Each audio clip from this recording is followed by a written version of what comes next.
3 বছর আগে শুরু হওয়া যুদ্ধটা মানুষের সঙ্গে মানুষের হলেও এখন প্রেক্ষাপট ভিন্ন। এখন মানুষের সঙ্গে যুদ্ধ করছে রোবট। বলছি ইউক্রেন রাশিয়া যুদ্ধের কথা। এখন যুদ্ধ করছে মানুষের তৈরি আর্টিফিশিয়াল ইন্টেলিজেন্সও। এআই পরিচালিত কামিকাজি ড্রোন মেরে ফেলছে ইউক্রেনের, এমনকি রুশ সেনাও। প্রযুক্তির উৎকর্ষতা যেন পরিণত হচ্ছে গলার কাঁটায়, এমন আশঙ্কার প্রতিবেদন প্রকাশ করেছে ইউরাশিয়ান টাইমস। যুদ্ধক্ষেত্রে রোবোটিক প্রযুক্তির ব্যবহার যুগান্তকারী উদ্যোগ হলেও এআই প্রযুক্তি পরিচালিত কামিকাজি ড্রোন মোতায়েনের পর মিলছে উল্টো ফলাফল। এই ড্রোন স্বয়ংক্রিয়ভাবে লক্ষ্যবস্তু খুঁজে নিয়ে হামলা করছে, বেশিরভাগই থেকে যাচ্ছে অজানা। রণক্ষেত্রে ড্রোনের ব্যবহার আর প্রযুক্তির আধুনিকায়নের নিচে চাপা পড়ছে এই সমরাস্ত্রগুলো যুদ্ধক্ষেত্রে কতটা ক্ষয়ক্ষতি করছে। যুদ্ধ শুরুর পর থেকে ইরানের কামিকাজি ড্রোনকে বলা হতো যুদ্ধক্ষেত্রে সবচেয়ে উপযোগী সমরাস্ত্র। এই অস্ত্র শত্রুপক্ষের নেভিগেশন আর স্যাটেলাইটকে ফাঁকি দিয়ে উড়ে বেড়াতে পারে অনায়াসে।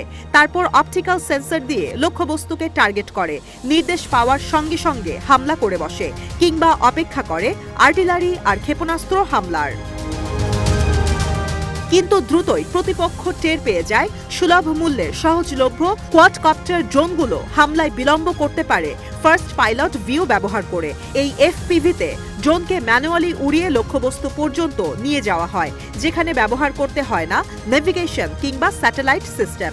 এফপিভি থাকলে ড্রোনগুলো রেডিও ফ্রিকোয়েন্সি ব্যবহার করে, সীমাবদ্ধ হয়ে যায় সেগুলোর গতিসীমা। আবার ব্যাটারির সক্ষমতা কম থাকলেও গতিসীমা কমে ড্রোনের। যুদ্ধ চলতে থাকায় ড্রোনের প্রযুক্তিতে পরিবর্তন আসে।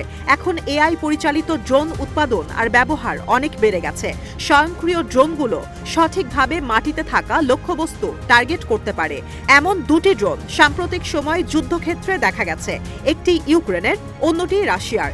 এখন আর্টিফিশিয়াল ইন্টেলিজেন্স আর মেশিন যুদ্ধক্ষেত্রের পরিস্থিতি পাল্টে দিচ্ছে। 2024 সালের মে মাসে ইউক্রেন পরীক্ষা করেছিল এআই প্রযুক্তির কামিকাজি ড্রোন ভি-ব্যাট। যুক্তরাষ্ট্রের শিল্ড এআই এর তৈরি এই ড্রোনের অন্তত 5টি একসঙ্গে পরিচালনা করা সম্ভব। 500 কিলোমিটার গতিসীমার এই ড্রোন উড়তে পারে 10 ঘন্টা, যেখানে সাধারণ কামিকাজি ড্রোনের গতিসীমা 100 কিলোমিটার, উড়তে পারে 10 থেকে 15 মিনিট। সম্প্রতি ইউক্রেনের সেনাবাহিনী 100 কিলোমিটার দূরে ক্রিমিয়ায় এআই পরিচালিত ড্রোন দিয়ে ধ্বংস করেছে রাশিয়ার প্যান্টসির এডি সিস্টেম।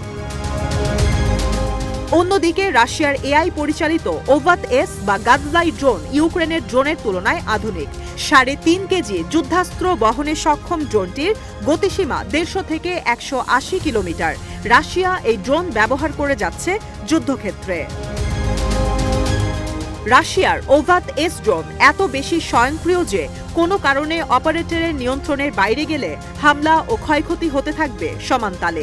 ইউক্রেনের ভি-ব্যাট ড্রোন নিয়ে পরিষ্কার তথ্য না থাকলেও এটিও সাধারণ সেনাদের জন্য হুমকি। যুদ্ধ শেষ হওয়ায় কোনো সম্ভাবনা না থাকায় যুদ্ধক্ষেত্রে মানুষের তুলনায় ড্রোনের ব্যবহার বাড়াচ্ছে দুই পক্ষই। ফলশ্রুতিতে এআই পরিচালিত কামিকাজি ড্রোন হামলায় মানুষের ক্ষয়ক্ষতি থেকে যাচ্ছে অজানায়।